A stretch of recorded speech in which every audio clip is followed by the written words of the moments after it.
गुरु प्यारी सात संगत जी, प्यार भरे राधा स्वामी जी, सात संगत जी, आज की वीडियो को पूरा ज़रूर देखिए। अगर वीडियो अच्छी लगती है तो वीडियो को ज़रूर लाइक और चैनल को सब्सक्राइब करना मत भूलिए।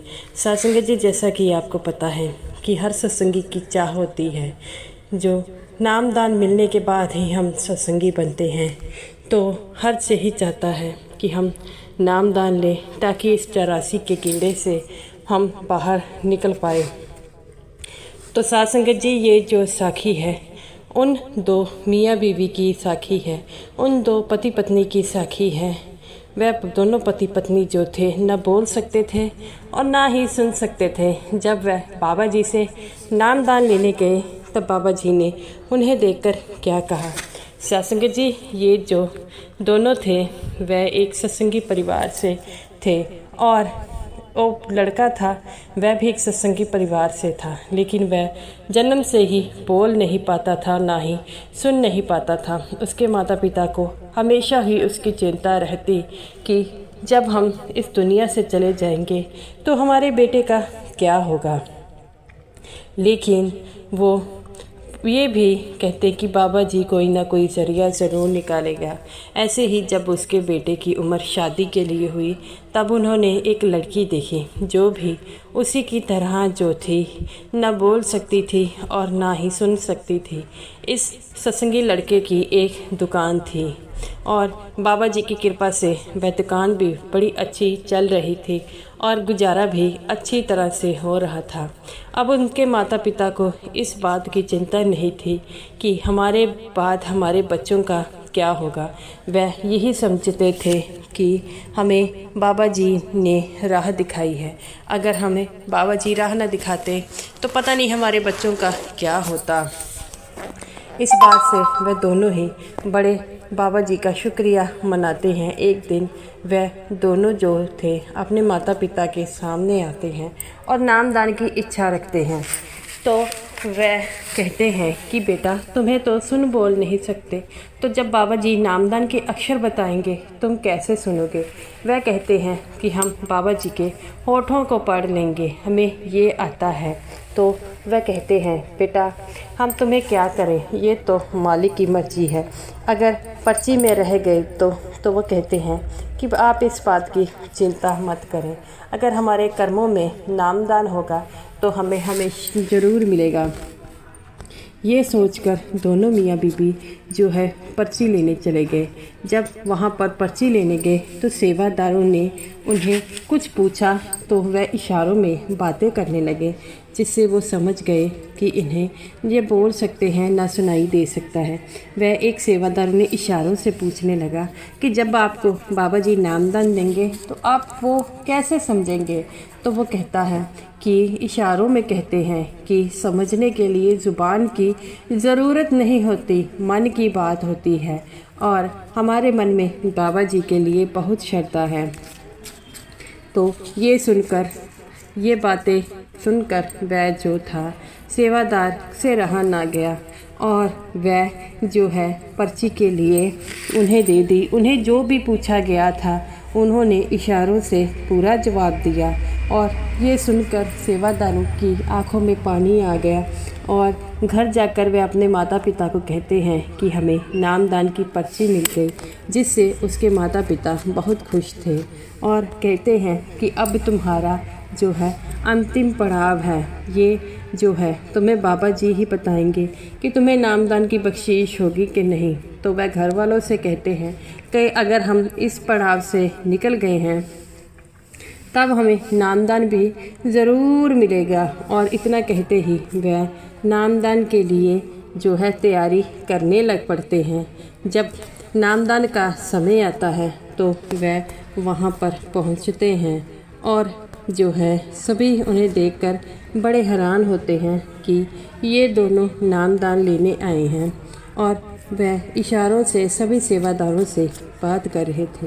सेवादार कहते हैं कि आप कैसे नामदान लेंगे। तो वह इशारों से समझाते हैं कि आप इस बात की चिंता मत कीजिए, इसकी चिंता बाबा जी पर रहने दीजिए। और वह भी लाइन में बैठे। सभी की निगाहें उन पर थी कि बाबा जी इन्हें क्या कहेंगे, और वह भी बैठ गए।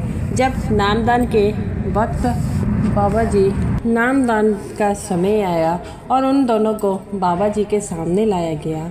बाबा जी उन्हें कुछ पूछ रहे थे, वह इशारों से बता रहे थे, जिस बात पर बाबा जी उन्हें कहने लगे, बेटा नामदान कोई ऐसी वस्तु नहीं है। तब वह बाबा जी को इशारों में सब कुछ समझाते हैं और बाबा जी कहते हैं, बेटा मैं तुम्हें नामदान क्यों दे इस बात पर बताएं।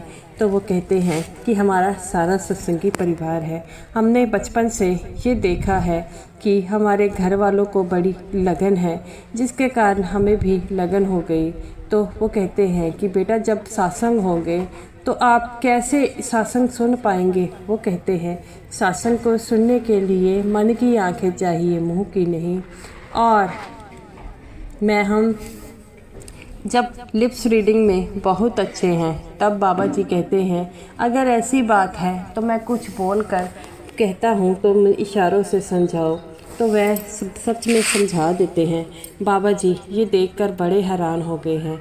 बाबा जी सबको ये मिसालें देते हैं कि बेटा तुम लोग वो कर पाते हो जो जहाँ पर जिनकी जुबान और कान दोनों हैं वह नहीं कर पाते। तुमने हर सत्संग का मुझे मतलब समझाया, पर यहाँ पर कई सत्संगी ऐसे हैं जो यहाँ से बाहर निकलने के बाद सब कुछ भूल जाते हैं। तो वो कहते हैं कि बाबा जी हम आपसे पूरा वादा करते हैं कि हम पूरी तरह से सिमरन करेंगे। तो बाबा जी कहते हैं बेटा मुझे तुम पर पूरा विश्वास है, सिमरन तुमने अपने लिए करना है, और जब अगर नामदान की बख्शीश हो जाएगी तुम सबसे पहले किसे बताओगे। वो कहते हैं सबसे पहले हम अपने माता पिता को बताएंगे, जिन्होंने हमें इस धरती पर लाया, हर मुश्किलों से हमें बाहर निकाला और हमें में कोई तकलीफ़ ना हो। बाबा जी कहते हैं जैसी श्रद्धा और विश्वास आपके मन में है वैसा तो किसी के प्रति नहीं हो सकता। बाबा जी कहते हैं बेटा इसी विश्वास को हमेशा ही बनाए रखना, क्योंकि मालिक ने हमें जीवन दिया है कुछ सीखने के लिए। तब बाबा जी कहते हैं कि तुम लोगों ने आज बड़ी उदाहरण दी है, तुमने इतने हौसले से यहाँ पर आए हो। तो वो कहता है कि बाबा जी हमें अब से ज़्यादा आप पर विश्वास था कि आप हमें नामदान की बख्शीश ज़रूर करेंगे, क्योंकि नामदान ही ऐसा जरिया है।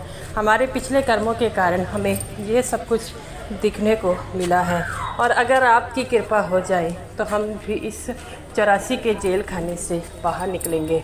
बाबा जी कहते हैं बेटा ये तो तुम पे डिपेंड करता है, तुम कैसे सिमरन करते हो, और सिमरन की ताकत ही ऐसी है जो 84 के जेल खाने से तुम्हें बाहर निकालेंगी। अगर तुम मुझ पर इतना विश्वास करते हो तो मैं भी तुम पर पूरा विश्वास करता हूँ। अब किसी प्रकार की चिंता मत लगाओ। वो कहते हैं कि बाबा जी क्या हमें नामदान मिलेगा। बाबा जी कहते हैं अगर इतनी श्रद्धा और विश्वास से तुम लोग आए हो तो तुम्हें नामदान की बख्शीश ज़रूर होगी। ये सुनकर उन पत्नी के आँखों में आंसू आ गए और कहते हैं कि बाबा जी हमने जो आप पर विश्वास किया था आपने हमारे विश्वास को टूटने नहीं दिया। बाबा जी कहते हैं जो विश्वास करता है तो उसका विश्वास अगर टूट जाए तो उसे बहुत दुख होता है। तो बाबा जी कहते हैं बेटा तुम भी यहाँ पर बैठ जाओ। बाबा जी ने सारी संगत को नामदान दिया और इन दोनों को अपने पास बुलाकर दोबारा इनसे पूछा कि क्या तुम्हें नामदान के अक्षर समझ आ गए हैं। तो वह बाबा जी के पास आके इशारों में उन्होंने जो है बाबा जी को बताया। बाबा जी कहते हैं बेटा बस अब इन्हीं को तुमने स्मरण करना है और अपने मन को काबू करना है। तो वह कहते हैं कि आप किसी प्रकार की चिंता मत लगाएं, अब हम जो है आप पर पूरा विश्वास करते हैं और आप भी हम पर कीजिए कि हम 2.5 घंटे भजन सिमरन ज़रूर करेंगे। बाबा जी कहते हैं बेटा तुम लोग वो कर सकते हो जो पूरे जिनके पास आँख और कान और जो ज़बान होती है वो नहीं कर पाते। तो वह दोनों बड़े खुश होते हैं और घर जाने के लिए बस में बैठते हैं, सभी जो संगत थी उनका ध्यान उनकी तरफ था कि इन्होंने बड़ी हिम्मत दिखाई जो नामदान लेकर आए हैं। और घर जाकर वे अपनी माँ से गले मिलते हैं और कहते हैं कि माँ, आज बाबा जी ने हमें नामदान दे दिया। तो उसकी माँ रोने लग पड़ती है और कहती है, बेटा, तुम्हारे में जो कमज़ोरी है उस कमज़ोरी को बाबा जी ने कभी जाहिर नहीं होने दिया। हमने जो भी ये तुम्हारे पिछले जन्मों का चक्कर है, बाबा जी ने जब भी तुम किसी भी मुश्किल में पड़े थे तुम्हें विपदा से बाहर निकाला है। और अब तो तुम्हारा अच्छा खासा परिवार है, बिजनेस चलता है और अब तुम किस प्रकार की चिंता मत लगाओ। तो वो कहता है कि अब हम चिंता नहीं लगाएंगे, बाबा जी ने हमारे सर पर हाथ रख दिया है, यही हमारे लिए काफ़ी है। और अगर हम इस 84 के जेल खाने से बाहर निकल सके तो वो कहता है किसी प्रकार की चिंता क्यों लगाएं जब बाबा जी हमारे साथ है। उसकी पत्नी भी बड़ी खुश थी और अपनी माँ को कहती है कि माँ, आपने मिठाई नहीं मंगाई। तो उसकी सास कहती है, बेटा, ये तुमने कौन सी बात कही है, मैं तो पहले से ही लाया कर रखी हूँ, क्योंकि मुझे पता था कि बाबा जी पर जितना विश्वास कर कर तुम लोग गए हो, बाबा जी तुम्हारे विश्वास को कभी नहीं तोड़ने देंगे। तो ये बात सुनकर वह लड़की रोने लग पड़ती है और कहती है, जब मुझे बचपन में लोग कहते थे तब मेरी माँ मुझे कहती थी कि तू किसी की बातों को मत सुन, सबकी बातों को नज़रअंदाज कर। हमारे साथ बाबा जी हैं, वह हमारी सारी तकलीफ़ों को पूरा करेंगे। आज जो है बाबा जी ने मुझे सारी तकलीफ़ों से बाहर निकाला, एक अच्छा परिवार दिया और एक अच्छा जीवन साथी दिया, और जिसके साथ मिलकर जो है मैं इस 84 के जेल खाने से ही बाहर निकल जाऊंगी। तो उसकी सास कहती है, बेटा, चिंता नहीं करनी है, अब तो तुम्हारे पास सब कुछ है, बाबा जी कृपा करेंगे। और बस जो तू बाबा जी से जो वादा कर कर आए हो नामदान के बाद सिमरन का, वह पूरा करना, क्योंकि जो उनके इन वादों को पूरा करते हैं बाबा जी, उनके सारे वादे पूरे करते हैं, उनकी ज़िंदगी में कभी परेशानी नहीं आ सकती। तो वो कहती है कि माँ, हाँ। तो वो कहती है कि बेटा, अब तुम किसी प्रकार की चिंता मत लगाओ और दुनिया की बातों को छोड़ दो, सिर्फ उस मालिक की चिंता लगाओ जो तुम्हारे इस 84 के जेल खाने से बाहर निकालने में मदद करेगा। तो वो कहती है, माँ, और कोई साथ दे ना दे, लेकिन बाबा जी हमारा साथ ज़रूर देंगे।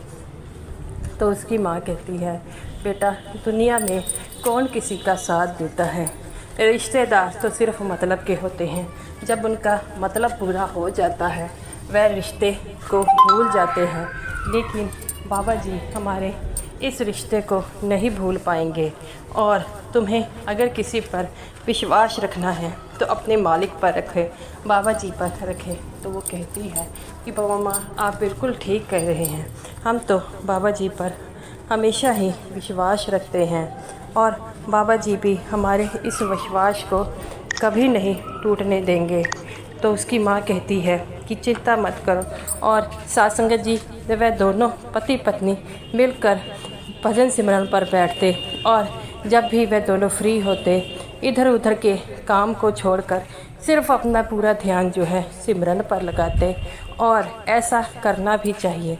बाबा जी कहते हैं कि इन चीज़ों का कोई मतलब नहीं है, मतलब है तो सिर्फ सिमरन का, जिसके लिए हमारा जन्म हुआ है। अगर हम यही कुछ भूल कर जो है वो करने लगेंगे तो कैसे हमारी ज़िंदगी व्यतीत होगी। तो बाबा जी हर सत्संगी को नामदान के बाद यही समझाते हैं कि इस कर्म कांड से अगर बाहर निकलना है, इस 84 के जेल खाने से अगर बाहर निकलना है, तो उस मालिक को याद रखें, अपने मन को पारें और अपना ध्यान जो है पूरा भजन सिमरन पर लगाएं। लेकिन हम अपने मन को मार नहीं पाते, हमें अपने मन को पूरा मारना होगा और पूरा ध्यान जो है भजन सिमरन पर ज़रूर लगाना होगा, तभी तो हम उस मालिक के प्यारे बन पाएंगे। तो साध संगत जी, ये रही मेरी आज की वीडियो अच्छी लगी हो तो वीडियो को ज़रूर लाइक कीजिएगा और समूह साध संगत जी को मेरी तरफ से प्यार भरी राधा स्वामी जी।